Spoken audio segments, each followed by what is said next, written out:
Ang boses ni Rafael sa earphone ay malamig at walang emosyon, tulad ng gabing bumabalot sa buong Makati. Siguraduhin mong malinis ang pag-uusap, walang dapat maiwan na bakas. Sa ilalim ng maliit na ilaw mula sa laptop, mabilis at tiyak ang bawat galaw ng mga daliri ni Leah sa keyboard. Bawat salita, bawat paghinto sa paghinga ng kanyang asawa ay isinasalin niya sa isang encrypted file. Isang click. Saved. Isa pang click. Copied. 7 taon. 7 taon na siyang nabubuhay sa dalawang mundo.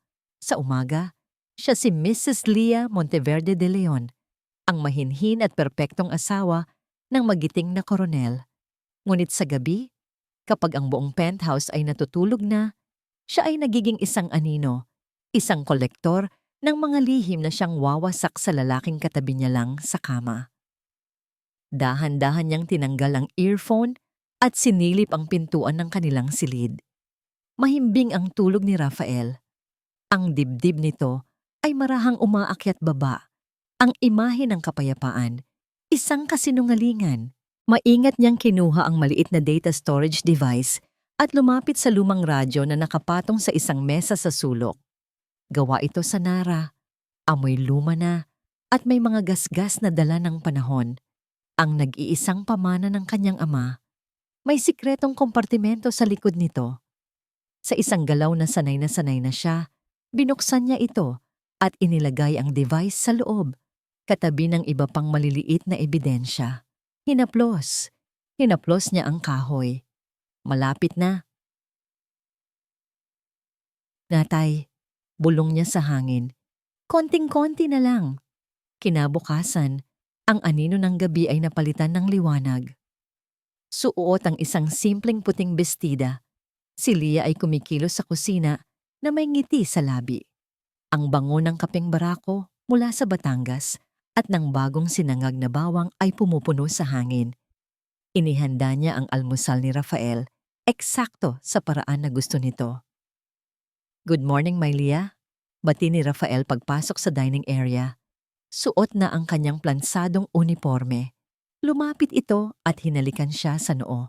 Isang halik na malamig. Isang halik na para sa publiko. Kahit silang dalawa lang ang naroroon. Good morning, sir. Kumain ka na. Sagot ni Leah. Ang boses ay malambing at puno ng paggalang. Umupo si Rafael at humigop ng kape. Perfect, as always. Tumingin ito sa kanya, isang tingin na mapanuri. You know, all the other wives are so jealous of me.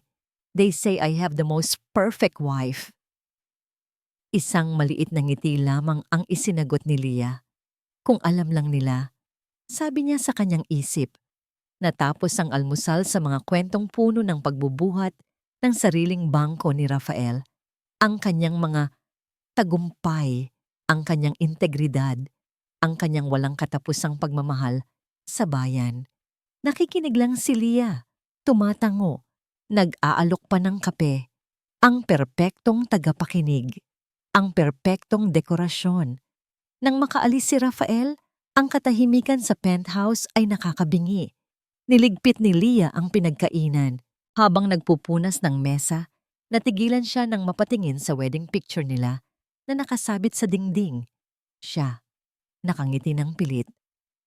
Si Rafael, nakangiti na parang isang mangangasong nahuli na ang kanyang tropeyo. Isang alaala ang biglang pumasok sa kanyang isip. Ang kanyang ama, si SGT Mateo Monteverde, na buong pagmamalaking suot ang uniforme nito. Ang tawa nito habang binubuhat siya noong bata pa siya. At pagkatapos, ang imahe ng dyaryo, ang mukha ng kanyang ama, at sa ilalim nito, ang malaking salita, Traidor. Naramdaman niya ang unti-unting pag-init ng kanyang mga mata. Hindi ngayon. Pinigilan niya ang luhang nagbabadyang tumulo. Hindi ako titigil, Tay. Ibabalik ko ang pangalan mo.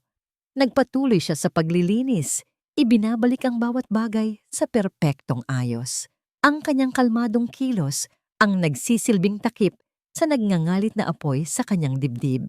Maya-maya, bumukas ang pinto. Nagulat si Leah nang makitang bumalik si Rafael. May nakalimutan ba ito? Diretso itong lumapit sa kanya. Ang ngiti nito kaninang umaga ay wala na. Napalitan ito ng isang seryosong ekspresyon. Leah, sabi nito, ang boses ay may bigat ng isang utos. Sir? Hinawakan ni Rafael ang kanyang mga balikat. Ang pagkakahawak ay hindi marahas, pero mahigpit, may diin. May mahalagang party bukas ng gabi sa kampo. Kailangan kong isama ka. Tumingin si Rafael diretso sa kanyang mga mata. Isang malamig na kislap ang dumaan doon. Isang bagay na hindi nababasa ng iba, pero kabisado na ni Leah. Panahon na para makita ng lahat kung gaano ka ka-proud sa asawa mo. Nakatayo si Leah sa harap ng salamin. Suot ang isang simpleng cream-colored na bestida. Hanggang tuhod ang haba. Konserbatibo ang hiwa. Isang damit na nagsasabing, nandito lang ako. Hindi, tignan ninyo ako. Ito ang kanyang pinili. Ito ang kanyang baluti. Pumasok si Rafael sa kanilang walk-in closet. Ang bango ng mamahaling pabango nito ay tila isang anunsyo ng kanyang pagdating. Tinitigan siya nito mula ulo hanggang paa at isang maliit na gatla ang lumitaw sa pagitan ng kanyang mga kilay. Iyan? Tanong nito. Ang boses ay kalmado pero may bahid ng pagkadismaya. Leah, mahalaga ang event na ito. Asawa kita. Kailangan mong magmukhang asawa ng isang koronel. Hindi sumagot si Leah. Hinintay niya ang kasunod na utos. Lumapit si Rafael sa isang hilera ng mga damit na bihirang niyang galawin. Mga damit na pinili nito para sa kanya. Kumuha ito ng isang itim na gown, gawa sa seda na kumikinang sa ilalim ng ilaw. Backless ito at may mahabang hiwa sa hita. Isang damit na sumisigaw ng atensyon. Ito ang isuot mo, sabi nito. Iniaabot sa kanya ang damit. Ipakita mo sa kanila kung gaano sila dapat mainggit sa akin. Walang salitang kinuha ni Leah ang gown. Ang malamig na tela ay tila isang paalala ng malamig na rehas. Habang nagbibihis, naramdaman niya ang mga mata ni Rafael sa kanyang likuran. Hindi ito tingin ng paghanga. Ito ay tingin ng isang taong sinusuri ang kanyang pag-aari. Ang ballroom ng hotel ay isang dagat ng mga pekeng ngamongiti at bulungan. Ang mga ilaw mula sa chandelier ay nagpapakislap sa mga alahas ng mga asawa ng general at politiko. Pagpasok pa lang nila ni Rafael, ang mga flash ng kamera ay tila mga maliliit na kidlat na sumasalubong sa kanila. Agad na hinawakan ni Rafael ang kanyang baywang. Ang pagkakahawak ay posesibo. Ngumiti ito sa mga kamera, isang nangiting sanay na, at si Leah, sa tabi nito, ay ngumiti rin. Isang perpektong kopya ng isang masayang asawa. Coronel De Leon, Mrs. De Leon, napakaganda ninyong tignan. Bati ng isang reporter. Salamat. Swerte lang ako sa aking asawa. Sagot ni Rafael habang marahang pinipisil ang baywang ni Leah. Isang senyales, umayos ka. Ang bawat ngiti ay isang maskara. Ang bawat pagbati ay isang kalkuladong galaw. Habang kinakamayan ni Leah ang mga bisita, ang kanyang utak ay gumagana. Sinusuri niya ang bawat interaksyon. Tinatandaan kung sino ang malapit kanino, kung sino ang umiiwas kanino. Ang party na ito ay hindi lang isang social event. Ito ay isang minahan ng impormasyon. Leah, Hija, ang ganda-ganda mo talaga, sabi ni Mrs. Gonzaga, ang asawa ng isang general. Rafael is so lucky to have you. Tahimik ka lang palagi at laging nakasuporta. Salamat po, ma'am. Yun naman po ang papel ko. Sagot ni Leah. Ang boses ay puno ng kababaang loob na matagal na niyang pinag-aralan. Sa isang sandali, habang abala si Rafael sa pakikipag-usap sa isang senador, may isang hibla ng buhok na nalaglag sa mukha ni Leah. Nakita ito ni Rafael. Huminto ito sa pagsasalita at sa harap ng maraming mata, marahan itong inalis ang buhok sa kanyang pisngi at inipit sa likod ng kanyang tainga. Isang kolektibong "oh" ang narinig mula sa mga nakakita. Nag-flash ulit ang mga kamera. Isang perpektong kilig moment. Ngunit naramdaman ni Leah ang mga daliri ni Rafael sa kanyang balat.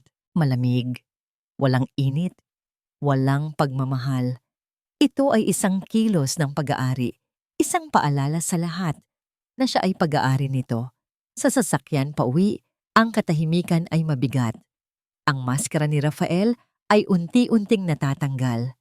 Hindi na ito ang magiting na koronel. Ito na ang lalaking kilala ni Leah sa dilim. Hindi ito tumitingin sa kanya.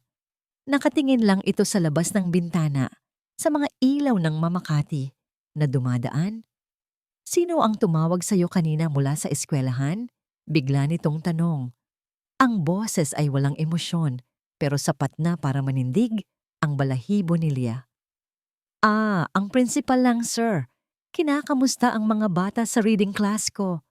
Mabilis niyang sagot. Isang kasinungalingan. Hindi kumibo si Rafael. Pagkatapos ng ilang segundo, lumingon ito sa kanya. Ang mga mata nito ay madilim. Dahan-dahan, kinuha nito ang kanyang kamay. Ngunit ang pagkakahawak nito ay humigpit hanggang sa naramdaman ni Leah ang sakit. Mabuti naman, sabi nito. Ang bawat salita ay may diin. Gusto ko lang na laging tandaan mo, Leah. Alam ko ang lahat ng ginagawa mo. Binitiwan nito ang kanyang kamay. Humarap itong muli sa bintana na para bang walang nangyari. Nang makarating sila sa penthouse, dumiretso si Rafael sa kanyang opisina. Si Leah naman ay pumasok sa kanilang silid. Ang puso niya ay malakas na kumakabog. Tinitigan niya ang kanyang pulsuhan. Namumula na ito. Umupo siya sa gilid ng kama. Pinapakalma ang sarili nang biglang mag-vibrate ang kanyang cellphone na nasa ibabaw ng bedside table. Isang unregistered number. Kinuha niya ito. May isang text message. Handa na ang pakete. Sa lumang tagpuan. Sunugin pagkatapos basahin. Kinabukasan, ang marangyang penthouse ay naging isang hawla. Ang bawat kilos ni Leah ay tila binabantayan ng mga pader. Nagpaalam si Rafael na may maagang pulong, ngunit alam ni Leah na ito ay isang pagsusulit. Isang pagsubok para makita kung ano ang gagawin niya. Huminga siya ng malalim. Oras na. Pumunta siya sa kanyang kwarto at nagpalit ng damit. Ang mga eleganteng bestida ay napalitan ng kupas na maong. Isang simpleng itim na t-shirt at isang baseball cap. Isinuot niya ang isang pares ng salamin na walang grado. Sa salamin, hindi siya si Mrs. De Leon. Siya ay isang ordinaryong babae. Isang taong madaling mawala sa gitna ng karamihan. Dumaan siya sa kusina, kumuha ng isang eco bag na puno ng mga libro ng pambata. Ang perpektong dahilan. Pupunta lang ako sa library ng eskwelahan, mag-aayos ng donasyon. Paalam niya sa katulong na tumangulang ng walang interes. Ang Quiapo ay isang mundong kaiba sa Makati. Maingay, magulo, at puno ng buhay. Ang amoy ng mga bulaklak mula sa mga nagtitinda sa simbahan ay humahalo sa amoy ng usok at ng nilulutong pagkain sa kalye. Dito, si Leah ay isang patak lang ng tubig sa karagatan. Walang nakakakilala sa kanya. Malaya siya. Pumasok siya sa isang maliit at lumang kapihan, isang lugar na tila hindi nagalaw ng panahon. Umupo siya sa isang mesa sa pinakasulok, kung saan tanaw niya ang pinto. Pagkaraan ng ilang minuto, isang matandang lalaki ang pumasok. Maputi na ang buhok, kulubot na ang balat. Ngunit ang kanyang mga mata sa likod ng makapal na salamin ay buhay na buhay at matalas. Siya si Mang Ben, isang retiradong mamamahayag, at ang pinakamatalik na kaibigan ng kanyang ama. Leah, bati nito. Ang boses ay mahina, ngunit may bigat. Umupo ito sa tapat niya. Tito Ben, sagot ni Leah, isang maliit na ngiti ang sumilay sa kanyang labi. Sa harap ng lalaking ito, hindi niya kailangang magpanggap. Napanood ko ang balita kagabi. Ang asawa mo, bida na naman, sabi ni Mang Ben, may halong sarkasmo. Ang galing niyang magdala ng maskara. Sanay na po ako, Sagot ni Leah. May bago po ba tayong impormasyon? Sumeryoso ang mukha ni Mang Ben. Inilabas nito mula sa bulsa ang isang maliit na papel na nakatupi at ipinasa sa ilalim ng mesa. Nagiging agresibo na ang mga galaw nila. Si Rafael ay iniimbestigahan na ng isang internal committee. Patago, pero nangyayari. Ibig sabihin, malapit na siyang ma-corner. At kapag ang isang hayop ay na-corner, nagiging mas mapanganib. Binuksan ni Leah ang papel. Isang pangalan ang nakasulat. General Salas. Siya ang nasa likod ng lahat, Leah. Pagpapatuloy ni Mang Ben. Si Rafael ay isang ambisyosong sundalo lang noon. Si Salas ang nagbigay ng utos. Si Salas ang nag-utos na patahimikin ang tatay mo dahil may nadiskubre si Mateo tungkol sa pagbebenta nila ng armas. Naramdaman ni Leah ang panginginig ng kanyang mga kamay. Matagal na niyang hinala ito. Ngayon, kumpirmado na. Kailangan mong mag-ingat ng doble, sabi ni Mang Ben. Mula sa kanyang isa pang bulsa, may kinuha siyang isang kwintas na may pendant na krus. Simple lang ito, yari sa kahoy. Ano po ito? Hindi iyan ordinaryong krus. Maingat na ipinakita ni Mang Ben kung paano ito buksan. Sa loob, isang micro USB ang nakatago. Mas bago ang encryption software niyan, mas mahirap i-trace. Gamitin mo ito para itago ang mga bagong file. Kinuha ni Leah ang kwintas.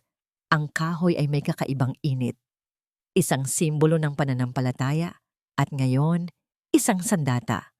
Salamat po, Tito. Mag-iingat ka, anak, sabi ni Mang Ben. Ang mga mata ay puno ng pag-aalala. Ang ginagawa mo, kung nandito lang ang tatay mo, siguradong ipagmamalaki ka niya. Isang mabilis na alaala ang bumalik kay Leah.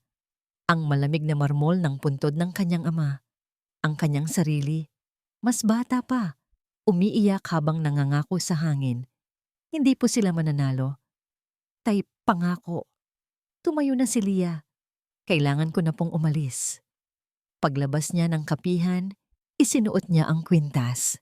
Sa ilalim ng kanyang damit, ang krus ay nakadikit sa kanyang dibdib. Isang paalala ng kanyang misyon.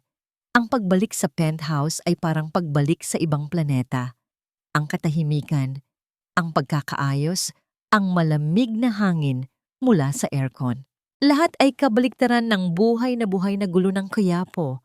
Nakahinga siya ng maluwag nang makitang walang tao sa sala. Mabilis siyang naglakad papunta sa kanilang silid. Kailangan niyang itago ang lumang device at simulang gamitin ang bago. Ngunit pagpihit niya ng doorknob ng master's bedroom, bumukas ito mula sa loob. Nakatayo doon ang isa sa mga personal na aide ni Rafael, isang sundalong may matigas na mukha. Nagulat si Leah. Ma'am, sabi ng lalaki, ang boses ay formal at walang emosyon. Pinapasundo po kayo ng koronel. Ano? Saan? Tanong ni Leah. Sinusubukang itago ang kaba sa kanyang boses. Dadalhin ko na po kayo sa party sa kampo, ma'am. Tumingin ang aide sa suot niyang damit, mula sa cap hanggang sa sapatos na guma. Hindi nagbago ang ekspresyon nito. Sinabi po ng koronel, dagdag ng lalaki, na hindi na ninyo kailangang umuwi pa. Ang biyahe papunta sa kampo ay isang mahabang pananahimik. Si Leah, na nakaupo sa likod ng isang itim na SUV, ay nararamdaman ang bawat pag-ikot ng gulong, ang bawat paghinto sa trapiko. Ang kanyang suot na maong at t-shirt ay tila sumisigaw ng pagkakaiba sa karangyaan ng sasakyan. Ang aide ni Rafael, sa passenger seat ay hindi nagsasalita. Ang katawan nito ay tensyonado na parang isang bantay. Nang makarating sila sa gate ng kampo militar, hindi na sila dumaan sa karaniwang inspeksyon. Ang mga gwardiya, nang makita kung sino ang nasa loob, ay sumaludo lang at itinaas ang harang. Ito ang mundo ni Rafael. Isang mundo ng kapangyarihan at utos. At sa gabing ito, si Leah ay isang bilanggo dito. Dinala siya ng aide sa isang maliit na gusali sa gilid ng malawak na field kung saan ginaganap ang party. Sa loob, isang kwarto na may sofa at isang salamin ang naghihintay. Sa ibabaw ng sofa, maingat na nakaayos ang itim na gown na pinasuot sa kanya ni Rafael kagabi, kasama ang isang pares ng sapatos na may takong. Magbihis na daw po kayo, ma'am. Hinihintay na kayo ng koronel, sabi ng aide bago lumabas at isara ang pinto. Hindi niya ito nilock, pero alam ni Leah na may nagbabantay sa labas. Walang takas. Habang nagbibihis, ang kanyang mga kamay ay nanginginig. Tiningnan niya ang kanyang refleksyon sa salamin. Ang babaeng nakatingin pabalik ay mukhang kalmado. Ang mukha ay isang perpektong maskara. Ngunit ang kanyang mga mata ay hindi nagsisinungaling. Doon, makikita ang isang bagyong namumuo. Hinawakan niya ang krus na kwintas sa ilalim ng kanyang damit. Dito ka lang, bulong niya. Paglabas niya, ang musika at tawanan mula sa party ay mas malakas na. Ang hangin ay amoy ng mamahaling pabango at alak. Nakita niya si Rafael sa gitna ng isang grupo ng mga general. Ang uniforme nito ay tila mas makinang sa ilalim ng mga ilaw. Tumatawa ito, ang hari ng kanyang kaharian. Nang makita siya nito, ang tawa ay napalitan ng isang nangiti ng pag-aari. Lumapit ito at muling inilagay ang kamay sa kanyang baywang. "There's my beautiful wife," sabi nito, sapat na para marinig ng mga nasa paligid. "I apologize for her being late. She was busy with her charity work." May diin sa huling dalawang salita. Ngumiti lang si Leah. Ang gabi ay isang mahabang pagpapanggap. Bawat ngiti, bawat tango, bawat paghawak ni Rafael sa kanya ay isang paalala na siya ay nasa teritoryo ng kalaban. Pagkatapos ng hapunan, umakyat si Rafael sa entablado para magbigay ng talumpati. Ang lahat ay tumahimik. Ang kanyang boses, malakas at puno ng awtoridad, ay umalingaw-ngaw sa buong lugar. Nagsalita siya tungkol sa karangalan, katapatan, at sakripisyo, mga salitang naging basura na sa pandinig ni Leah. At pagkatapos, sa gitna ng kanyang talumpati, bigla siyang huminto. Tumingin siya sa direksyon ni Leah. Ang kanyang mga mata ay nanlilisik. Ang ating sandatahang lakas ay hindi perpekto, sabi ni Rafael. Ang boses ay biglang naging seryoso. Nagkaroon tayo ng mga kasamahan sa nakaraan na naligaw ng landas. Mga traidor na mas pinili ang kanilang sariling interes kaysa sa bayan. Naramdaman ni Leah na tila huminto ang pagtibok ng kanyang puso. Naalala ko ang isang kwento. Pagpapatuloy ni Rafael, isang mapanuyang masangiti ang gumuhit sa kanyang labi. Isang sarhento mula sa Batangas. Akala ng lahat bayani, pero sa huli, napatunayang isa palang taksil na nagbebenta ng impormasyon sa mga rebelde. Isang kahiyahiyang wakas para sa isang sundalo.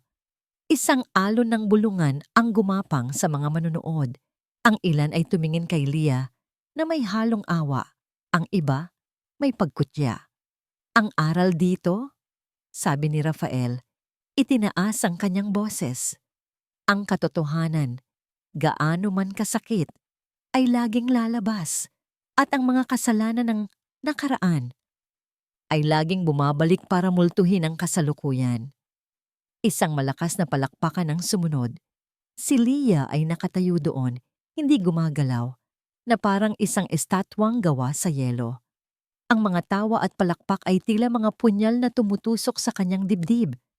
Ginawa niya ito. Ginawa ni Rafael ito sa harap ng lahat. Pagbaba nito sa entablado, lumapit ito sa kanya.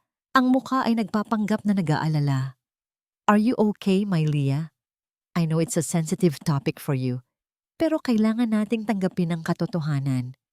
Hindi makapagsalita si Leah. Naramdaman niya ang pag-init ng kanyang mga pisngi. Hindi dahil sa hiya, kundi dahil sa purong galit. "Gabi na," sabi ni Rafael. Ang boses ay malambing na ngayon. "Masyadong delikado na para umuwi ka. Dahil sa security situation, dito ka na muna sa isa sa mga guest quarters sa kampo. Matutulog ngayong gabi. For your safety, of course. Para sa aking kaligtasan." Ang kasinungalingan ay halos nagpatawa kay Leah ng malakas.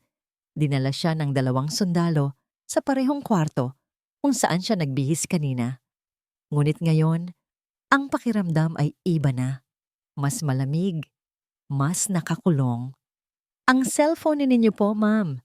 Standard operating procedure lang po, sabi ng isang sundalo. Inilahad ang kamay. Walang pag-aatubiling ibinigay ni Leah ang kanyang telepono. Alam na niya. Pumasok siya sa loob ng kwarto. Hinintay niya. At pagkatapos ng ilang segundo, narinig niya ito. Isang tunog na nagpatibay sa lahat ng kanyang hinala. Ang tunog ng isang kandado na isinasara mula sa labas. Napapikit si Leah. Huminga siya ng malalim. Ito na. Ito na ang hudyat. Hindi ito proteksyon. Ito ay isang kulungan. At sa isang lugar sa malayong server, isang timer ang nagsimulang mag-countdown. 48 oras. Ang bitag ni Rafael ang naging susi sa sarili nitong pagkawasak. Nagsimula na. Ang salitang yon ay umalingaw-ngaw sa isip ni Leah, kasabay ng huling pag-ikot ng susi sa kandado. Ang katahimikan na naiwan ay mas nakakabingi kaysa sa ingay ng party kanina. Ang tanging naririnig niya lang ay ang mahinang ugong ng aircon at ang dagundong ng sarili niyang puso sa loob ng kanyang dibdib. Hindi siya sumigaw, hindi siya umiyak. Sa halip, ang unang ginawa niya ay ang suriin ang kanyang kulungan. Ang pinto ay gawa sa matibay na kahoy at ang doorknob ay hindi man lang gumagalaw. Ang bintana ay may makakapal na rehas na bakal na nakaharap sa isang pader na semento. Walang paraan para makalabas. Napaupo siya sa gilid ng kama. Ang mamahaling itim na gown ay tila isang kasuotan ng patay. Hinubad niya ito at maingat na tiniklop. Inilagay sa ibabaw ng sofa. Mas gumaan ang pakiramdam niya nang suot na lang niya ang kanyang panloob na damit. Mas totoo. Mas siya. Ang unang oras ay dumaan na parang 1 taon. Ang bawat segundo ay isang pagtitiis. Iniisip niya si Rafael. Sa mga oras na ito, siguradong nasa penthouse na ito. Inutusan na nito ang kanyang mga tauhan na halughugin ang bawat sulok. Ang kanyang mga libro. Ang kanyang mga damit. Ang kanyang maliit na espasyo. Isang imahe ang nabuo sa kanyang isip. Si Rafael, nakatayo sa harap ng lumang radyo ng kanyang ama. Ang mga mata nito ay mapanuri. Ang mga kamay nito ay handang sirain ang nag-iisang alaala na iniwan sa kanya. Huwag kang matakot, Leah. Pinaghandaan mo ito. Sinubukan niyang pakalmahin ang sarili. Ipinikit niya ang kanyang mga mata at huminga ng malalim, tulad ng itinuro sa kanya ni Mang Ben. Inisip niya ang dalampasigan ng Batangas, ang tunog ng mga alon, ang amoy ng maalat na hangin. Ngunit ang imahe ni Rafael ay pilit na sumisingit. Lumipas ang gabi. Walang tulog. Nakaupo lang siya sa sahig, nakasandal sa kama, nakayakap sa kanyang mga tuhod. Kinaumagahan, may kumatok sa pinto. Isang maliit na siwang ang bumukas at isang tray ng pagkain ang ipinasok sa sahig. Isang batang sundalo na hindi makatingin ng diretso sa kanya ang naglagay nito. Sa mga mata ng sundalo, nakita ni Leah ang isang emosyon na mas masakit pa sa galit. Awa. Hindi niya ginalaw ang pagkain. Lumipas ang mga oras. Tanghali, hapon, gabi. Ang tanging palatandaan niya ng oras ay ang pagbabago ng liwanag na tumatagos sa maliit na siwang sa ilalim ng pinto. Nagsimulang manahan sa kanya ang tunay na takot. Paano kung nagkamali siya ng kalkula? Paano kung pumalya ang sistema? Paano kung nahuli na si Mang Ben? Ang kanyang perpektong plano na binuo niya sa loob ng 7 taon ay nakasalalay sa isang computer program na hindi niya nakikita. Ang pag-asa at pagdududa ay naglalaban sa kanyang isipan. Naalala niya ang sinabi ng kanyang ama noong nabubuhay pa ito. Anak, ang isip ang pinakamatalim na sandata. Huwag mong hahayaang kalawangin ito sa takot. Tumayo siya. Naglakad-lakad sa maliit na espasyo, pabalik-balik. Pinilit niyang alalahanin ang bawat detalye ng plano, bawat password, bawat contact person. Kailangan niyang manatiling matalas. Ito ang pinakamahabang 48 oras ng kanyang buhay. Isang pagsubok hindi lang ng kanyang plano, kundi ng kanyang kaluluwa. Sa ikalawang umaga, naramdaman na niya ang pagod. Ang kawalan ng tulog at ang walang tigil na tensyon ay nagsisimula ng maningil. Napasandal siya sa pader at sa unang pagkakataon, naramdaman niya ang pag-init ng kanyang mga mata. Isang butil ng luha ang pumatak, sinundan ng isa pa. Umiyak siya ng walang tunog. Ang mga balikat ay nanginginig. Umiyak siya para sa kanyang ama, para sa nasirang buhay nito, at para sa sarili niyang nawalang kabataan. Nang bigla, narinig niya ang mga yabag sa labas. Papalapit. Mabilis niyang pinunasan ang kanyang mga luha. Tumayo siya ng tuwid. Inayos ang sarili. Hindi siya dapat makita ni Rafael na mahina. Ang tunog ng susi sa kandado ay parang isang putok ng baril sa katahimikan. Dahan-dahang bumukas ang pinto. Nakatayo doon si Rafael. Ang kanyang uniforme ay perpekto pa rin, ngunit may kakaibang kislap ng tagumpay sa kanyang mga mata. Ang kanyang nangiti ay nakakainsulto. Sa kanyang kamay, hawak niya ang isang maliit na kahon na yari sa kahoy. Ang puso ni Leah ay tila nahulog sa kanyang tiyan. Iyon ang kahon kung saan niya itinatago ang mga luma at walang kwentang sulat at litrato ng kanyang ama. Ang pain. Ngumiti si Rafael, isang ngingiting puno ng pagkutya at kapangyarihan. Itinaas nito ang kahon. Ito ba ang hinahanap mo, mahal ko? Para kay Rafael, ito ay isang laro. Isang laro ng pasensya, ng diskarte, at ng kapangyarihan. At sa larong ito, siya ang laging nananalo. Hindi siya tanga. Ang 7 taong pananahimik ni Leah ay hindi niya kailanman ipinagkamali bilang pagsang-ayon o pagtanggap. Para sa kanya, iyon ay isang mahabang paghihintay. Isang katahimikan na masyadong perpekto, masyadong kontrolado, at ang anumang perpekto ay kaduda-duda. Nagsimula ang kanyang hinala sa maliliit na bagay. Isang gabi, 2 taon na ang nakalipas, narinig niya itong nagsalita habang natutulog. Hindi pangalan niya ang binanggit, kundi pangalan ng ama nito. Mateo. Isang beses lang, pero sapat na yon. Pagkatapos ay ang mga biglaang charity work nito.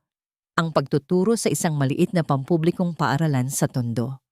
Bakit doon? Bakit kailangang isang babaeng mayaman na tulad niya ang pumunta sa ganoong lugar? Sinubukan niyang imbestigahan, ngunit malinis ang lahat. Ang prinsipal, ang mga guro. Lahat ay kilala si Mrs. De Leon bilang isang mabuting loob na volunteer. Ngunit para kay Rafael, ito ay isang pattern. Isang dahilan para makalabas ng penthouse nang hindi pinaghihinalaan. Ang huling pako sa kabaong ng kanyang tiwala ay nang minsang pumasok siya sa kanilang silid nang hindi nito namamalayan. Nakita niya si Leah na nakaupo sa harap ng lumang radyo ng ama nito. Hinahaplos ito at may ibinubulong. Nang maramdaman ni Leah ang kanyang presensya, bigla itong tumayo. Ang mukha ay nagpapakita ng pagkagulat na mabilis din nitong itinago sa likod ng isang nangiti. Mula noon alam na niya, ang kanyang munting asawa ay may itinatagong isang bagay. Kaya binuo niya ang bitag, ang party, ang public humiliation, ang pagkulong dito. Lahat ay kalkulado. Kailangan niyang pukawin ang damdamin nito, sirain ang kontrol nito, at pilitin itong gumawa ng pagkakamali. At habang ito ay nakakulong, siya, ang mga ngaso ay malayang makakagalaw. Halughugin ninyo ang lahat. Utos niya sa kanyang 2 pinagkakatiwalaang tauhan pagdating niya sa penthouse. Bawat libro, bawat aparador, bawat sulok. Naghahanap tayo ng kahit anong pwedeng itago.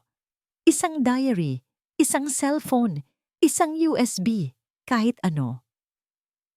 Ang paghahanap ay isang sistematikong pagsira Sa privacy ni Leah, sinimulan nila sa library, sa ilalim ng mga unan, sa likod ng mga painting, walang nakita. Pagkatapos, ang walk-in closet. Habang pinagmamasdan niya ang mga damit ni Leah na inilalabas isa-isa, naramdaman niya ang isang kakatwang galit. Ibinigay niya ang lahat sa babaeng ito. Isang buhay na hindi nito kailanman mapapangarap. At ito ang igaganti nito sa kanya. Isang pagtataksil. Sa wakas, sa ilalim ng sahig ng aparador ni Leah, sa ilalim ng mga nakatuping kumot, nakita nila ito. Isang maliit na kahon na gawa sa kahoy, halos kapareho ng lumang radyo. Pinabuksan niya ito. Sa loob, may mga lumang litrato ni SGT, Mateo Monteverde, at sa ilalim ng mga yon, isang maliit na notebook, isang diary. Kinuha ni Rafael ang diary, binuklat. Ang sulat kamay ay kay Leah. Ang mga salita ay puno ng galit at pagnanasang maghiganti. Nakasulat doon ang kanyang mga planong simple at emosyonal, mga plano kung paano siraan ang pangalan ni Rafael sa mga kaibigan nito, kung paano magsumbong sa isang mababang ranggong opisyal, mga plano ng isang babaeng desperada, hindi ng isang matalinong kalaban. Isang ngiti ng tagumpay ang sumilay sa labi ni Rafael.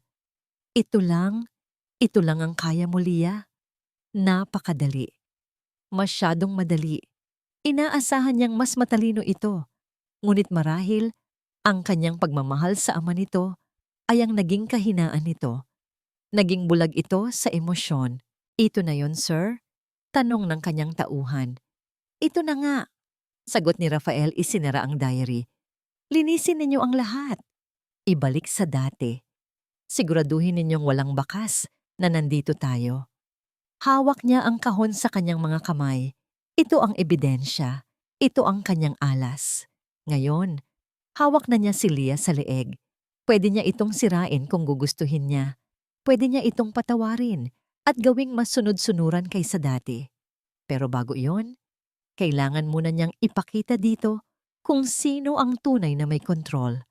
Kailangan niyang basagin ang espiritu nito, ipamukha dito na ang lahat ng kanyang pinaghirapan ay walang kwenta. Naglakad siya palabas ng penthouse, ang diary ay nasa kanyang bulsa. Ang pakiramdam ng tagumpay ay matamis. Nahuli na niya ang kanyang biktima. Oras na para harapin ito. Oras na para tapusin ang laro. Ang pagbagsak ng kahon na gawa sa kahoy sa sahig ay gumawa ng isang malakas na tunog sa loob ng tahimik na kwarto. Parang isang malakas na dagok. Isang deklarasyon ng tagumpay ni Rafael. Napaatras si Leah ng isang hakbang. Ang mga mata niya ay nanlalaki habang nakatitig sa kahon. Ang pain. Ngumiti si Rafael. Isang ngangiting malamig at walang kagalakan. Yumuko ito at kinuha ang maliit na notebook mula sa loob. Dahan-dahan, binuklat niya ito na parang isang hukom na nagbabasa ng hatol. Ano ito, Leah? Tanong niya. Ang boses ay kalmado, ngunit puno ng lason. Isang munting diary? Hindi sumagot si Leah. Pinanatili niya ang ekspresyon ng pagkagulat at takot. Huwag kang bibigay, Leah. Ito ang pinakamahalagang parte. Basahin natin. Sabi ni Rafael. Umarte na parang nag-i-enjoy. Plano A, kausapin si Sargento Reyes. Baka may natatandaan siya tungkol kay Itay.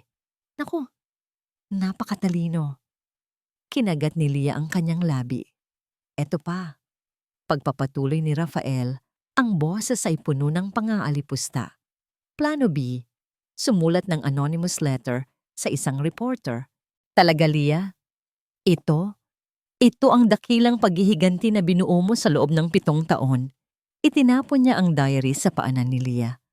Ang hina mo pala. Akala ko pa naman, matalino ka. Ito na ang hudyat. Ang mga mata ni Leah ay biglang napuno ng luha. Hindi ito peke. Pinilit niya itong lumabas. Naramdaman niya ang kirot sa kanyang lalamunan, ang panginginig ng kanyang mga balikat. Hinayaan niyang gumuho ang kanyang depensa. Sa saan mo nakuha yan? Tanong niya. Ang boses ay basag at nanginginig.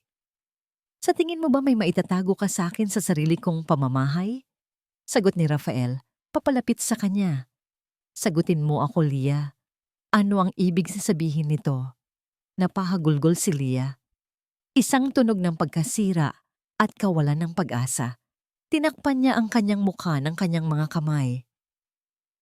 Umiyak ka, Lia. Umiyak ka na parang ito na ang katapusan ng mundo mo. Hindi ko na kaya, sabi niya sa gitna ng kanyang mga hikbi. Hindi ko na kaya, Rafael. Hindi mo na kaya ang ano? Ang mabuhay sa kasinungalingan. Sigaw niya, inalis ang mga kamay sa kanyang mukha para harapin ito. Ang mga luha ay malayang dumadaloy sa kanyang mga pisngi. Ang tatay ko, alam kong hindi siya traidor. At ikaw, araw-araw, pinipilit mo akong kalimutan siya, natanggapin ang isang kasinungalingan. Kinuwento niya ang isang istoryang binuo niya sa kanyang isip ng paulit-ulit. Isang istorya ng isang naulilang anak na hindi matahimik. Gusto ko lang malaman ang totoo. Pagpapatuloy niya, ang boses ay halos isang bulong. Gusto ko lang ng hustisya para sa kanya. Nag-iisa ako, Rafael. Wala akong ibang magawa, kundi ang magsulat, ang mangarap, na sana may magawa ako. Lumuhod siya, yumakap sa mga binti ni Rafael. Patawarin mo ako.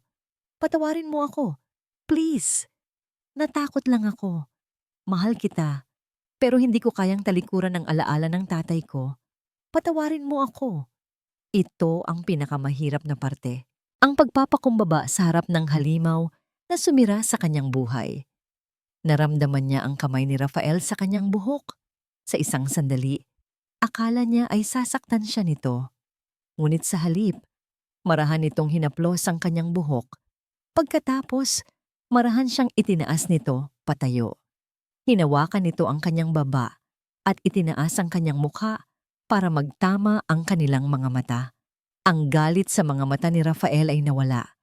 Napalitan ito ng isang bagay na mas nakakatakot, ang kasiyahan ng isang mananalo. Shh, tahan na, sabi nito. Ang boses ay malambing na ngayon. Isang nakakakilabot na lambing. Naiintindihan kita. Ang emosyon ay pwedeng maging lason, Lia. Pero tapos na ang lahat. Niyakap siya nito. Ang yakap ay mahigpit. Parang isang posas, naramdaman ni Lia ang pagbilis ng tibok ng puso nito.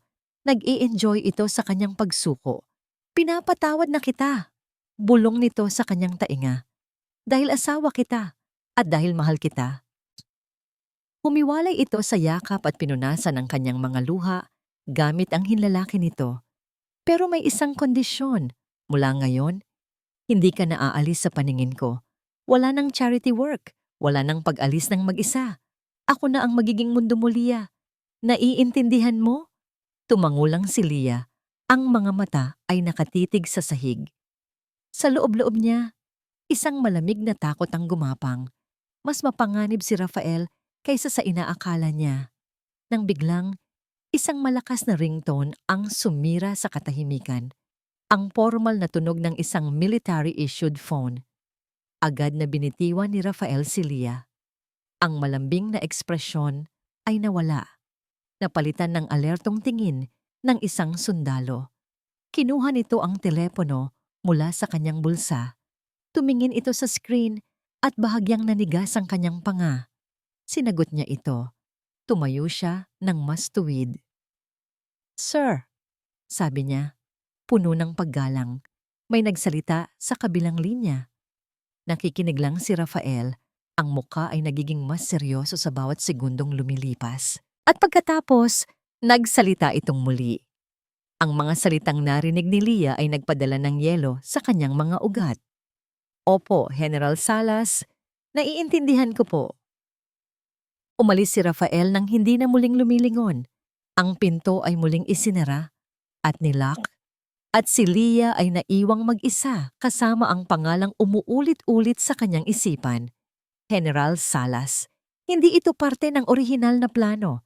Ang kanyang galit, ang kanyang paghihiganti, lahat ay nakatutok kay Rafael. Ngunit ang pagkasunod sundalo ni Rafael sa telepono, ang takot na nakita niya sa mga mata nito sa isang saglit, Iyon ay hindi takot ng isang amo, kundi takot ng isang utusan. Kailangan niyang malaman. Kailangan niyang makausap si Mang Ben ngayon na. Tumingin siya sa orasan sa dingding. 3:00 ng hapon. Ayon sa kanyang obserbasyon, ang pagpapalit ng bantay ay nangyayari tuwing 4:00. Iyon ang kanyang pagkakataon. Isang bintana ng ilang segundo kung kailan ang atensyon ng mga gwardiya ay nasa seremonya ng pagpapalitan. Ang sumunod na oras ay ang pinakamahabang paghihintay. Bawat tiktak ng orasan ay parang isang martilyo na pumupukpok sa kanyang sentido. Umupo siya sa sahig, nagkunwaring natutulog. Ang tainga ay nakatutok sa anumang tunog mula sa labas.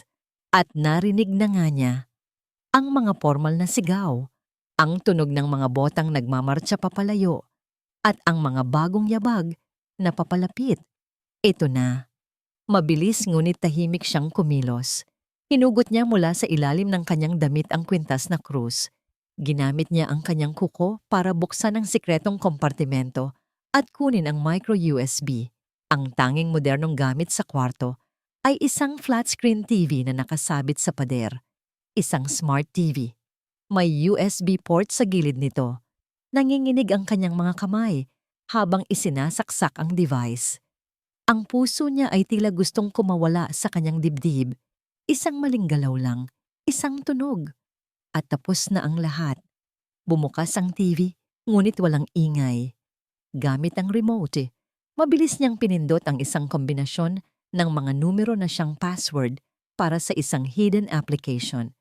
Lumitaw sa screen ang isang simpleng interface. Isang click. Connecting. Ang bawat segundo ng paghihintay ay isang karayom. Sige na. Sige na. Pagkatapos, ang static ay napalitan ng isang imahe. Malabo at gumagalaw. Ang mukha ni Mang Ben na nasa isang madilim na lugar, ang tanging liwanag ay mula sa screen ng kanyang sariling laptop. Lia? Bulong ng boses mula sa TV speakers. Diyos ko anak, anong nangyari? Tito, wala tayong oras. Mabilis na sabi ni Lia. Ang boses ay halos pabulong. Narinig ko ang pangalan ni General Salas. Kausap siya ni Rafael sa telepono. Ang mukha ni Mang Ben sa screen ay naging mas seryoso. Ang mga kulubot sa kanyang noo ay lumalim. Tama ang hinala mo, Lia. Si Salas. Siya ang utak sa likod ng lahat. Isang malamig na pakiramdam ang gumapang sa buong katawan ni Lia. Si Rafael. Pagpapatuloy ni Mang Ben, ang boses ay puno ng galit. Isa lang siyang aso, isang tuta na sumunod sa utos para umakyat sa ranggo. Ang tatay mo, si Mateo. Nadiskubre niya ang tungkol sa sindikato ni Salas. Si Salas ang nag-utos na patahimikin siya. Si Rafael ang gumawa ng maruming trabaho. Ang mundo ni Lia ay tila gumuho. Ang kanyang kalaban ay hindi lang pala ang lalaking pinakasalan niya. Ito ay isang anino na mas malaki, mas makapangyarihan. Pero may mas malala pa anak, sabi ni Mang Ben. Ang takot ay bakas na sa kanyang boses. Habang naghahanap ka ng ebidensya laban kay Rafael, naghahanap din sila ng butas sa kanilang operasyon. At ang masama pa, alam na nila ang tungkol sa akin. May nag-leak ng impormasyon. Pinaghahanap na nila ako ngayon, Lia. Kailangan ko nang magtago. Bago pa man makasagot si Lia, biglang nag-static ang screen. Tito Ben, Tito! Isang huling malabong imahe ng takot sa mukha ni Mang Ben ang nakita niya bago tuluyang naging itim ang screen. Connection lost. Tapos na. Putol na ang kanyang koneksyon sa labas at ang kanyang nag-iisang kakampi ay nasa panganib. Kasabay noon, narinig niya ito. Mga yabag. Mabilis. Papalapit sa kanyang pinto. Hindi ito ang mabagal at ritmikong lakad ng isang nag-iikot na bantay. Ito ay lakad ng isang taong may pakay. Nataranta si Lia. Mabilis niyang hinila ang USB mula sa TV. Ibinulsa niya ito.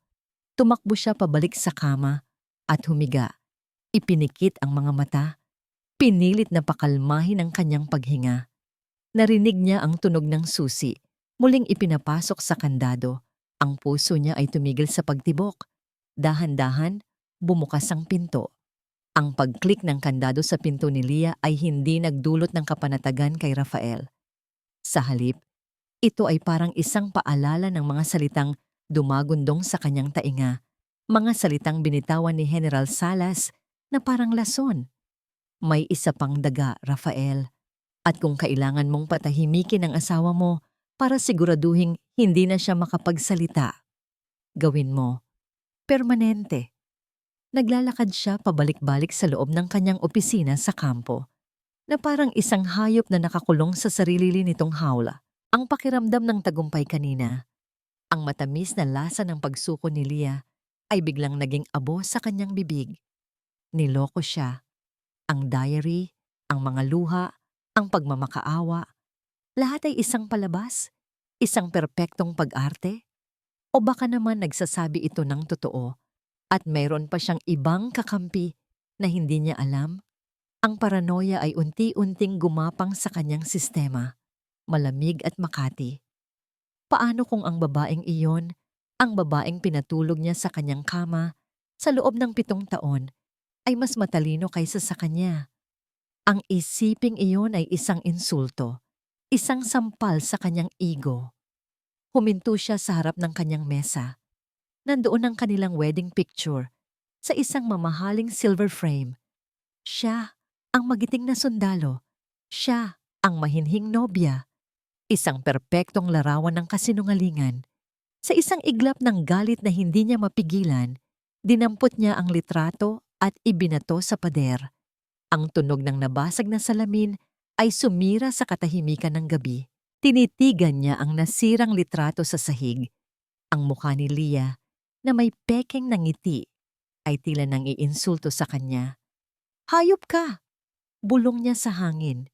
Kinuha niya ang kanyang telepono at tinawagan ng hepe ng kanyang security detail. Bantayan ninyo ang kwarto ni Mrs. De Leon. Utos niya, ang boses ay matigas at walang emosyon. Walang papasok. Walang lalabas. Kahit ako, i-report ninyo sa akin kung lalapit. Maliwanag? Yes, sir. Ibinaba niya ang telepono. Kailangan niyang mag-isip. Kung may isa pang daga, sino yon? Isang reporter? Isang politiko? Hindi. Masyadong halata. Kailangan ay isang taong hindi mapapansin. Isang taong pinagkakatiwalaan ni Leah o ng ama nito, ang matandang mamamahayag, si Ben, ang kaibigan ni Mateo Monteverde. Siyempre, paanong hindi niya naisip iyon? Isang bagong alon ng galit ang bumalot sa kanya. Galit sa sarili dahil sa pagiging kampante. Kailangan niyang makita si Leah. Kailangan niyang tignan ito sa mata at hanapin ang katotohanan. Tahimik siyang lumabas ng opisina at naglakad pabalik sa guest quarters. Ang mga bantay sa labas ng pinto ay sumaludo, ngunit hindi gumalaw sa kanilang pwesto. Binuksan niya ang pinto gamit ang kanyang sariling susi at pumasok na parang isang anino. Natutulog si Leah o nagtutulog-tulugan. Nakahiga ito nang nakatalikod sa pinto. Ang paghinga ay malalim at kalmado, masyadong kalmado. Tumayo si Rafael sa tabi ng kama, pinagmamasdan ang hubog ng katawan nito sa ilalim ng manipis na kumot. Isang pamilyar na tanawin na, sa loob ng 7 taon ay nagdulot sa kanya ng pakiramdam ng pag-aari at kasiyahan. Ngunit ngayon, ang tanging nararamdaman niya lang ay isang nagyeyelong pagdududa. Sino ka ba talaga, Leah? Ano ang tumatakbo sa isip mo sa likod ng maamo mong mukha? Isang madilim na ideya ang pumasok sa kanyang isipan, isang bulong mula sa utos ni General Salas. Patahimikin mo siya. Permanente. Napakadali lang. Isang unan. Isang mabilis at tahimik na pagdiin. Walang makakaalam. Sasabihin niyang namatay ito sa pagtulog, binangungot dahil sa stress. Maniniwala ang lahat. Siya ang nagdadalamhating asawa. Dahan-dahan, ang kanyang kamay ay gumapang patungo sa unan sa tabi niya. Ang kanyang mga daliri ay humigpit dito, Naramdaman niya ang lambot ng tela at nai-imagine niya ang pakiramdam ng pagkawala ng buhay sa ilalim nito. Ngunit huminto siya. Hindi pa. Hindi pa ngayon. Hindi ito ang paraan niya. Ang pagpatay ay magulo at nag-iiwan ng mga tanong. Ang kanyang estilo ay ang sirain ng isang tao mula sa loob, ang wasakin ang kanilang espiritu hanggang sa sila na mismo ang sumuko. Isa pa, may isang bahagi sa kanya, isang maliit at baluktot na bahagi na nasisiyahan sa laban na ito. Ang ideya na ang babaeng ito na tinrato niyang parang isang magandang muebles sa loob ng maraming taon ay may kakayahang lumaban sa kanya. Ito ay nakakaintriga. Binitawan niya ang unan. Kailangan muna niyang putulin ang lahat ng koneksyon nito. Kailangan niyang ihiwalay ito, gawing isang isla na walang sinumang makakarating. At ang unang hakbang ay ang alisin ang ibang daga. Marahan siyang umatras, papalabas ng kwarto, tinitiyak na walang ingay na magigising dito. Isinara niya ang pinto ng dahan-dahan at ang pag-click ng kandado ay tila isang pangwakas na hatol. Pagbalik sa kanyang opisina, kinuha niyang muli ang kanyang telepono. Hindi ang kanyang official phone, kundi ang isang burner phone na ginagamit niya para sa mga maruruming transaksyon. Nagdial siya ng isang numero. Hanapin ninyo ang mamamahayag na si Ben. Alamin ninyo kung saan siya nagtatago. I-text ninyo sa akin ang address. Huwag ninyo munang galawin. Hintayin ninyo ang utos ko. Ibinaba niya ang tawag. Tumingin siya sa bintana, sa kadiliman sa labas ng kampo. Ang gabi ay bata pa, at ang laro ay nagsisimula pa lang. Pagkatapos ng halos isang oras, nag-vibrate ang burner phone. Isang text message, isang address sa isang lumang apartment sa Stamesa. Nakuha na kita. Matanda. Nag-text siya pabalik sa kanyang mga tauhan. Ang kanyang mga daliri ay mabilis at tiyak. Ang kanyang utos ay simple lang. Nasa akin na ang address. Hintayin ninyo ako dyan. Walang gagalaw hanggat wala ako. Hindi. Nagbago ang isip niya. May mas magandang paraan. Mas masakit. Binura niya ang mensahe. Nagsulat siya ng bago. Isang mensaheng magpapadala ng malinaw na babala kay Leah. Isang mensaheng wawasak sa huling pag-asa nito. Alam na namin kung nasaan ang matanda. Naghihintay kami ng utos ninyo, Coronel.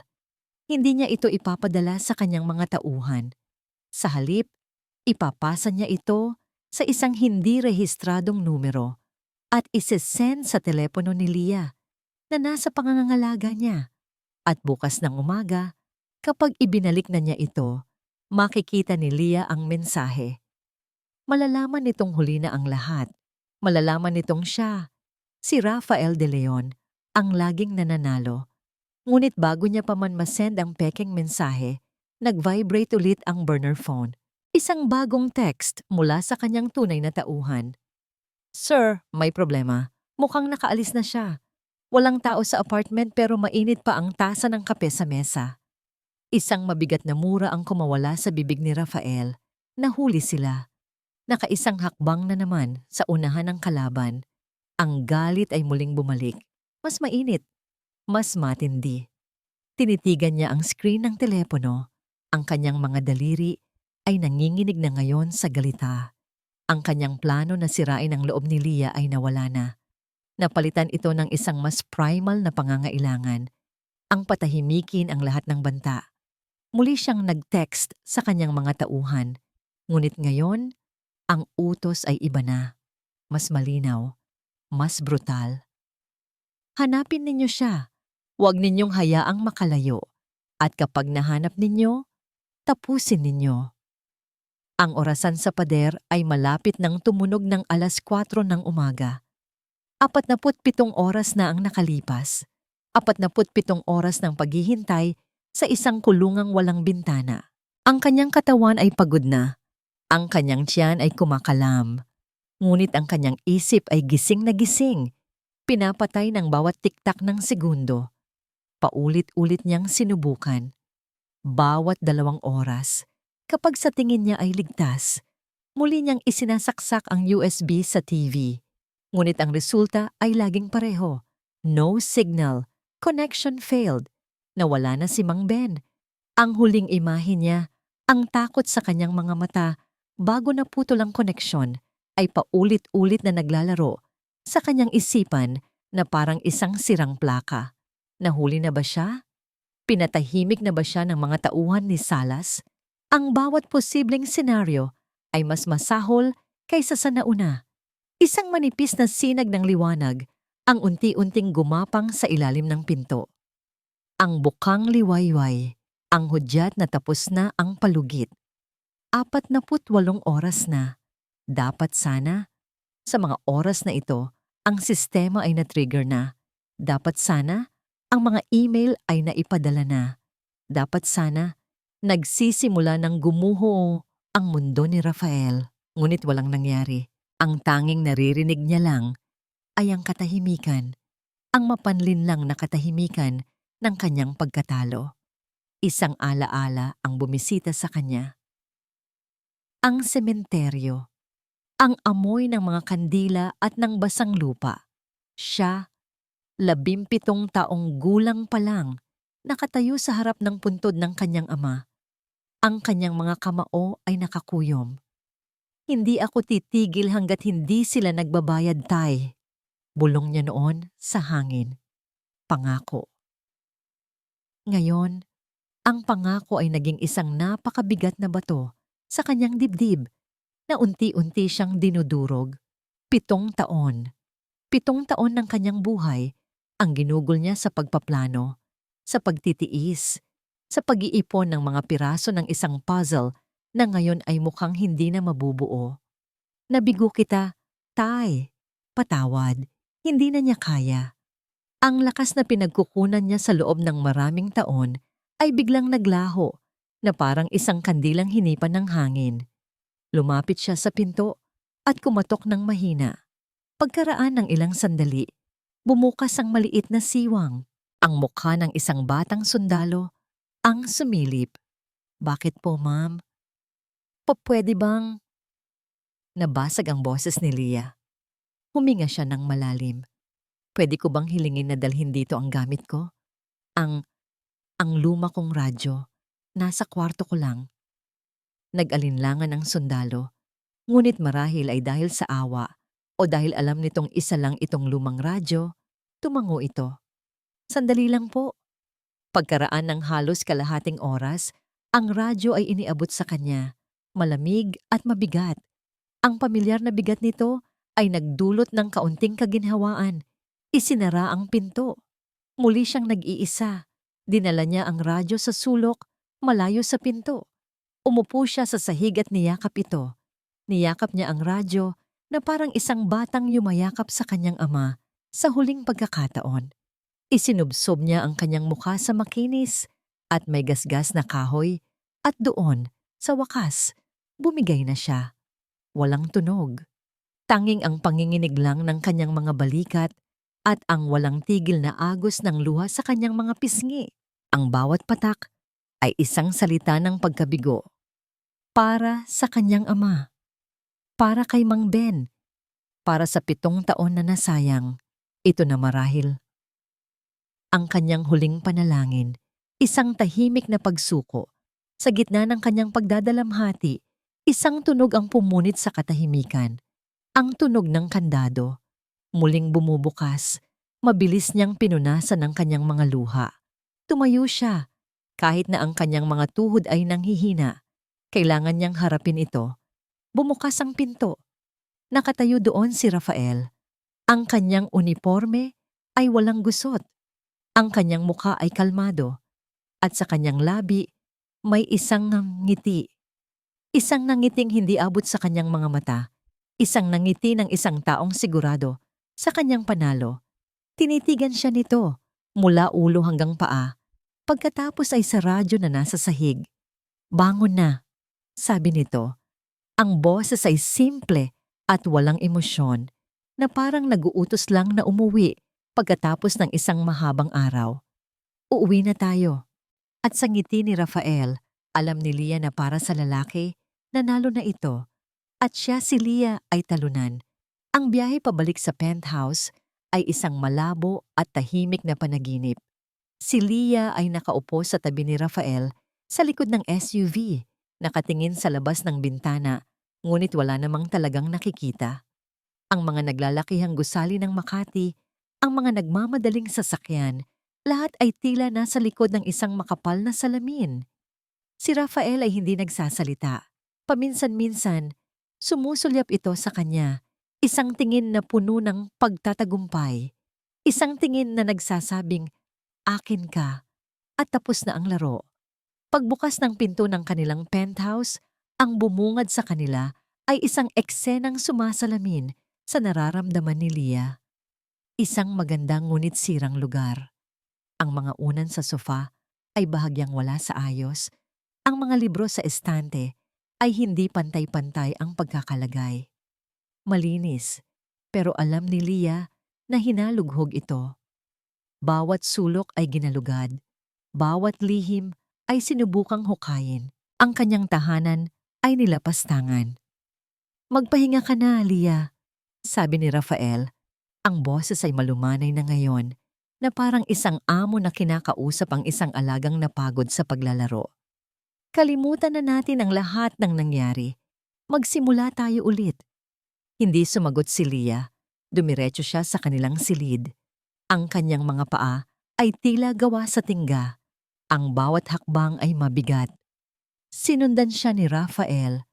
Habang naglalakad siya papasok sa closet para maghanap ng damit na pampalit, naramdaman niya ang mga kamay nito sa kanyang baywang. Sinubukan siya nitong yakapin mula sa likod. Ngunit ang katawan ni Leah ay nanigas na parang isang bato. Walang reaksyon, walang emosyon, isang malamig at walang buhay na manika. Naramdaman niya ang pag-atras ni Rafael. "Maghahanda ako para sa talumpati ko mamaya," sabi nito. Ang boses ay may bahid na ng inis. "May mahalaga akong press conference sa tanghali tungkol sa moralidad at disiplina sa militar. Siguraduhin mong manonood ka." Isang huling pagpapakita ng kapangyarihan, isang huling pagpapamukha sa kanya kung sino ang nanalo. Naiwan si Leah na mag-isa. Naligo siya. Ang mainit na tubig ay dumadaloy sa kanyang balat, ngunit hindi nito kayang alisin ang lamig sa kanyang kalooban. Pagkatapos, nagsuot siya ng isang simpleng puting bestida at umupo sa tabi ng malaking bintana sa kanilang sala. Mula doon, tanaw niya ang buong lungsod. Ang mga tao sa ibaba ay parang mga langgam. Bawat isa ay may sariling buhay, sariling mga pangarap at problema.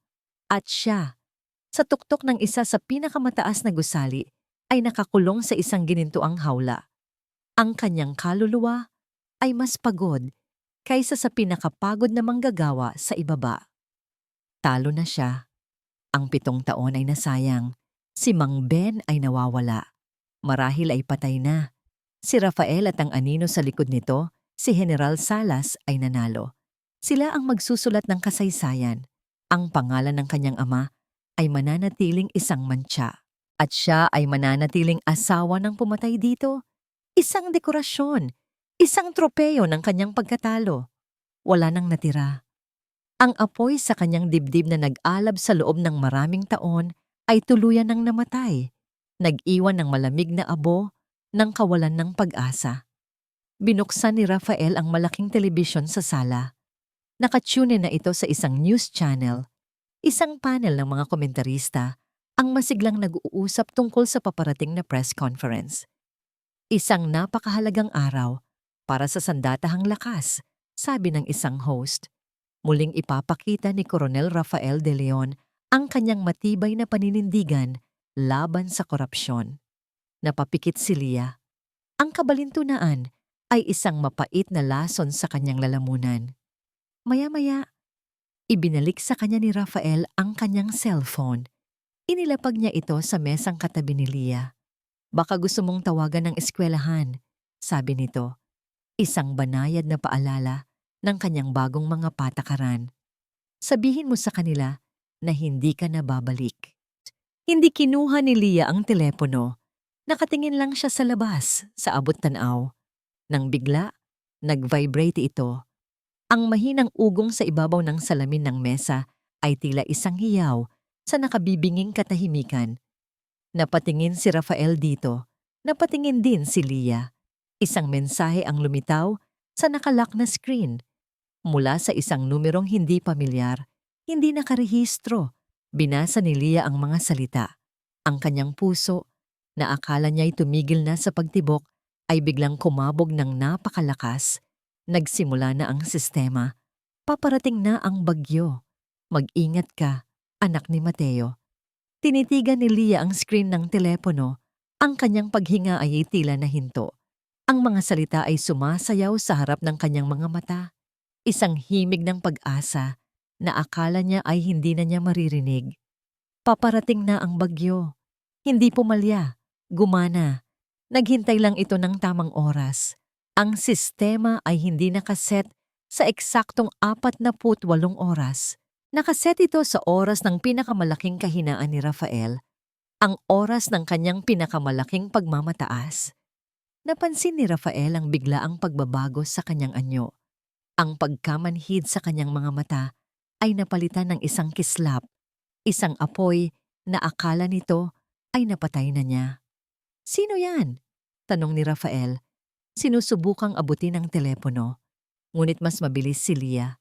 Kinuha niya ang cellphone at tumayo. Lumayo mula kay Rafael. Hindi siya tumakbo. Naglakad lang siya papunta sa harap ng malaking telebisyon. Ang mga mata ay nakapako sa screen. "Oras na," bulong niya. Sapat lang para sa kanyang sarili. "Anong sinasabi mo?" Sigaw ni Rafael. Ang pagkalito ay nagiging galit. Sa telebisyon, ipinakita na ang press conference. Si Rafael, na nakarecord kanina lang, ay nasa entablado na, nakatayo sa harap ng isang podium na may selyo ng Sandatahang Lakas ng Pilipinas. Ang kanyang muka ay seryoso, puno ng pekeng integridad. Si Anton, isang batang reporter na nagsisimula pa lang, ay naiinip na. Isa na namang press conference ng pagbubuhat ng sariling bangko ni Coronel De Leon. Isinulat na niya ang anggulo ng kanyang istorya bago pa man ito magsimula. De Leon, muling ipinanawagan ang disiplina sa militar. Ang moralidad ay hindi isang pagpipilian, deklara ni Rafael De Leon mula sa podium. Ang kanyang boses ay dumadagundong sa buong hall. Ito ang pundasyon ng isang matatag na sandatahang lakas. Ang bawat sundalo, mula sa pinakamababa hanggang sa pinakamataas na ranggo, ay dapat mamuhay ng may karangalan. Napabuntong hininga si Anton at nagsimulang mag-type sa kanyang laptop. Nang biglang may nangyaring kakaiba. Ang malaking LED screen sa likod ni Coronel De Leon, na kanina lang ay nagpapakita ng logo ng militar, ay biglang nag-flicker. Nag-static ito sa isang segundo. Pagkatapos, isang imahe ang lumitaw, isang kopya ng isang bank statement, isang Swiss account na may milyon-milyong dolyar sa ilalim ng isang pekeng pangalan. Isang bulungan ang nagsimulang gumapang sa mga media. "Ano yan?" Sigaw ni Rafael habang nakatingin sa TV. Ang muka ay namumutla. Anong nangyayari? Hindi siya pinansin ni Leah. Tumingin lang ito sa kanya, isang malamig at tahimik na tingin. At sa unang pagkakataon, sa loob ng 7 taon, ngumiti si Leah kay Rafael. Isang tunay na ngiti, isang nangiting nakakakilabot. Ang imahe sa screen ay nagbago. Ngayon naman ay isang audio waveform at isang boses ang umalingaw-ngaw sa buong hall. Ang boses mismo ni Rafael, galing sa isang recording. "Siguraduhin mong malinis ang pag-uusap. Walang dapat maiwan na bakas. Ang order ay galing mismo kay General Salas." Natigilan ng lahat. Maging ang mga cameraman ay ibinaling ang kanilang mga kamera mula kay Rafael patungo sa malaking screen. Ang talumpati tungkol sa moralidad ay naging isang malayong alaala. Biglang nag-vibrate ang cellphone ni Anton. Isang email mula sa isang anak ni Mateo. Ang subject, ang katotohanan tungkol sa pagkamatay ni Sargento Mateo Monteverde. Binuksan niya ito. Sa loob ay mga dokumento, mga audio file, mga litrato, isang kumpletong dosye ng korupsyon, pagbebenta ng armas at pagpatay. Nag-vibrate din ang cellphone ng reporter sa tabi niya. At ang isa pa, at ang isa pa. Sa loob ng ilang segundo, ang buong hall ay napuno ng tunog ng mga notification. Ang bagyo ay bumuhos ng sabay-sabay sa lahat. Nakatayo si Rafael sa podium na parang isang estatwang nabitak. Tinitignan niya ang screen. Pagkatapos ay ang mga reporter na ngayon ay hindi na nakikinig sa kanya, kundi abala sa kanilang mga telepono. Ang kanyang perpektong mundo ay gumuho sa harap mismo ng kanyang mga mata. Binaling niya ang kanyang tingin sa kamera sa gitna. Ang pulang ilaw nito ay tila isang mata na humuhusga. Alam niya kung sino ang nasa likod nito. Tumingin siya diretso sa lente na parang sinusubukang abutin ang babaeng nanonood mula sa kanyang penthouse. Nagtagpo ang kanilang mga mata sa pamamagitan ng screen.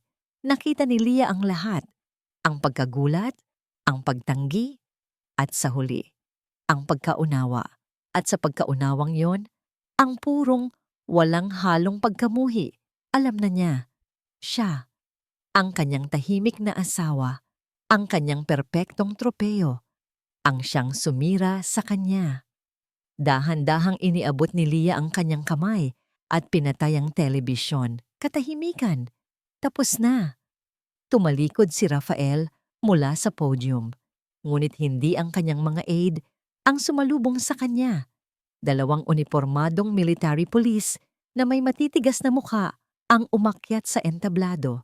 Hindi sila nagdala ng posas. Hindi sila gumawa ng eksena. Naglakad lang sila sa magkabilang gilid niya. Isang tahimik na pag-aresto. Ang pinakamasakit na uri ng kahihiyan. Sa penthouse, lumapit si Leah sa bintana. Tumingin siya sa langit. Isang butil ng luha ang pumatak mula sa kanyang mata. Ngunit hindi ito luha ng kalungkutan. Ito ay luha ng kalayaan. Sa isang maliit na apartment na amoy lumang libro at bagong timplang kape, nakaupo si Mang Ben sa harap ng kanyang laptop.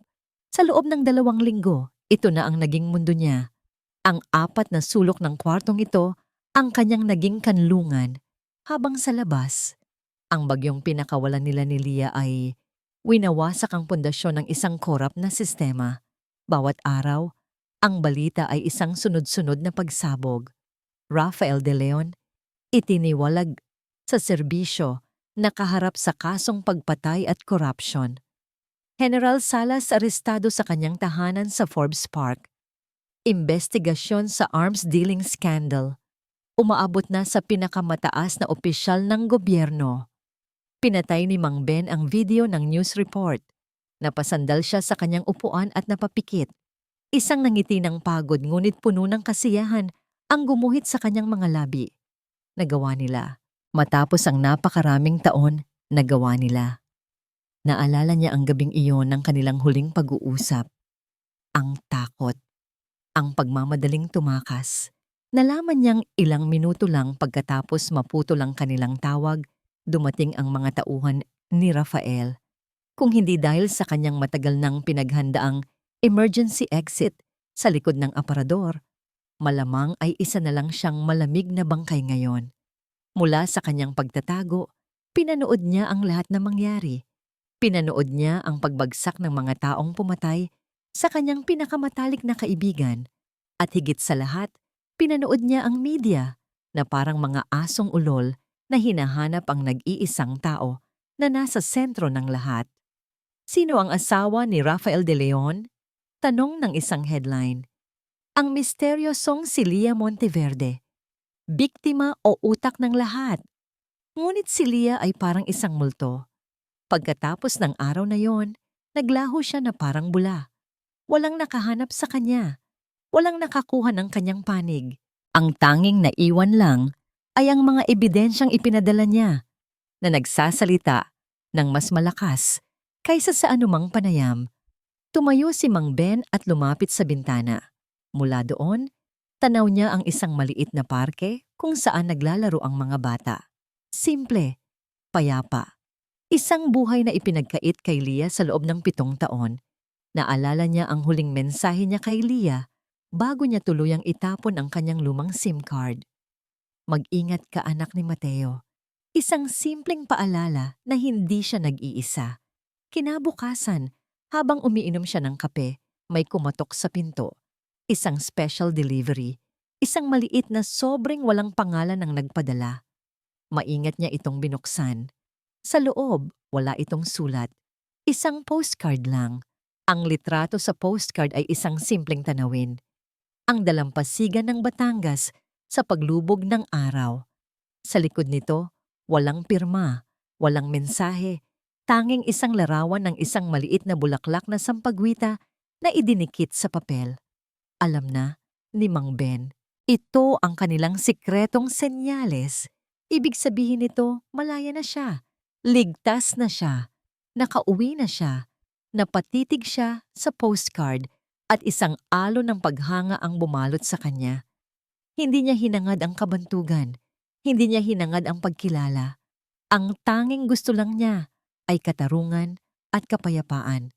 At ngayon, nakuha na niya ang pareho. Binuksan niya ang kanyang lumang dyaryo. Sa front page, nakasulat ang isang anunsyo. Formal na Le Fouquoy Dandu para sa yumaong SGT Mateo Monteverde, gaganapin sa libingan ng mga bayani. Ngumiti si Mang Ben. Sa wakas, pagkatapos ng mahabang panahon, ang kanyang kaibigan ay makakatulog na ng mahimbing.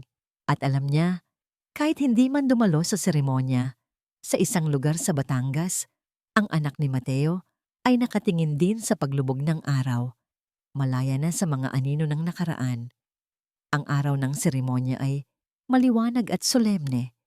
Sa libingan ng mga bayani, ang mga puting krus ay nakatayo na parang isang hukbo ng mga tahimik na sundalo.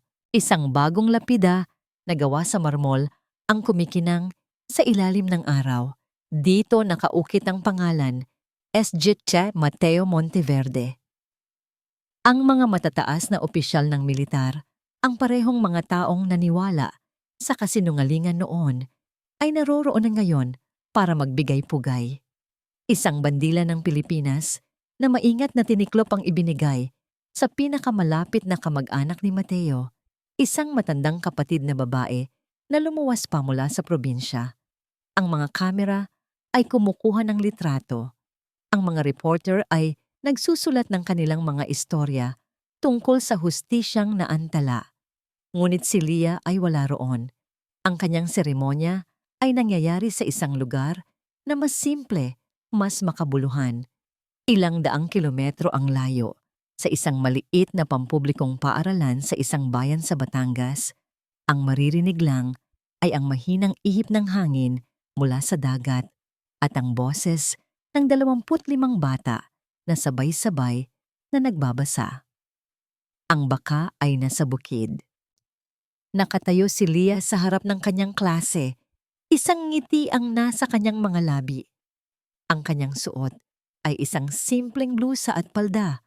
Ang kanyang buhok ay nakatali lang sa isang simpleng ponytail. Ang mamahaling alahas ay napalitan ng isang panyo na nakatali sa kanyang pulso. Ang bakas ng penthouse sa Makati ay tuluyan ng nabura. Dito, hindi siya si Mrs. De Leon. Hindi siya ang misteryosong asawa. Dito, siya si Teacher Leah. Natapos ang araw, isa-isang nagpaalam ang mga bata. Ang iba ay humahalik pa sa kanyang kamay. Nang siya na lang ang natira sa silid-aralan, lumapit siya sa bintana. Mula doon, tanaw niya ang mga burol na luntian, ang parehong mga burol kung saan madalas siyang dalhin ng kanyang ama para turuan tungkol sa mga bituin. Hindi niya kailangan ng isang seremonya para maramdaman ang katarungan. Ang katarungan para sa kanya ay ang bawat batang natututong magbasa. Ang katarungan ay ang bawat umaga nagigising siya sa tunog ng mga alon, hindi sa malamig na halik ng isang traidor. Ang katarungan ay ang kapayapaan sa kanyang puso. Kinuha niya ang isang piraso ng tisa. Humarap siya sa malinis na pisara. Ang kanyang kamay ay sandaling huminto. Pagkatapos ay nagsimula ng magsulat. Hindi ito para sa mga bata na nakaalis na. Ito ay para sa kanyang sarili, isang paalala, isang mantra. Ang katahimikan ay hindi kahinaan. Tinitigan niya ang mga salitang isinulat niya. Ang bawat letra ay isang patunay ng kanyang pinagdaanan. Ang 7 taon ng pagtitiis. Ang bawat lihim na kanyang tinago. Ang bawat luhang kanyang pinigilan. Hindi ito isang kahinaan. Ito ay isang pag-iipon ng lakas. Isang mahabang paghahanda para sa isang bagyo. At ngayon, pagkatapos ng bagyo, dumating ang kapayapaan. Ibinaba niya ang tisa. Dahan-dahan, lumabas siya ng silid-aralan at nilak ang pinto. Habang naglalakad siya sa ilalim ng papalubog na araw, ang kanyang anino ay mahaba sa daan ng lupa. Sa wakas, pagkatapos ng napakatagal na panahon, ang aninong yon ay tunay nang sa kanya lamang, malaya.